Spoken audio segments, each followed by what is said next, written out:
నేను నా ఫ్రెండ్ తరుణ్ అయితే చిన్న పని ఉంటే మేము బయటికి వెళ్ళామండి. ఆ పని కంప్లీట్ చేసుకొని వస్తే అక్కడ కూరగాయలు అమ్ముతుర్రు. మన రైతులు ఫ్రెష్ కూరగాయలు అయితే మేము తీసుకున్నాం. మేమేం తీసుకున్నానో చూపెడతాను. నేను ఆదిపట్ల సైడ్ నాకు చిన్న పని ఉంటే నేను వెళ్ళాను. నేను అయితే అటు సైడ్ అయితే కూరగాయలు అమ్ముతుర్రు మన రైతులు. నాకైతే ఎంత మంచిగా అనిపించినాయి కానీ అన్ని ఫ్రెష్ కూరగాయలు అండి. ఇది వచ్చేసి పుదీనా అండ్ ఇది వచ్చేసి తోటకూర, ఇది వచ్చేసి మన మిరపకాయలు అండ్ అలానే క్యారెట్, చిక్కుడుకాయ, ఇది కొత్తిమీర అండ్ అలానే కీర, ఇవి పల్లీలు అంట.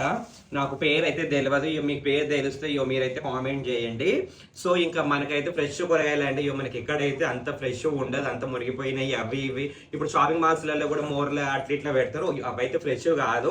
బట్ ఇక రైతు బండి ఇచ్చిన కూరగాయలు అయితే ఇక నేను తెచ్చుకొని ఈ రోజు అయితే ఇక నేను కర్రీ చేసుకుంటే నాకైతే చాలా హ్యాపీగా అనిపిస్తుంది అండి అటు సైడ్ పోయినందుకు. అండ్ అలానే మీరందరూ కూడా ఫ్రెష్ కూరగాయలు తినాలని చెప్పేసి నేనైతే హార్ట్ఫుల్గా కోరుకుంటున్నాను.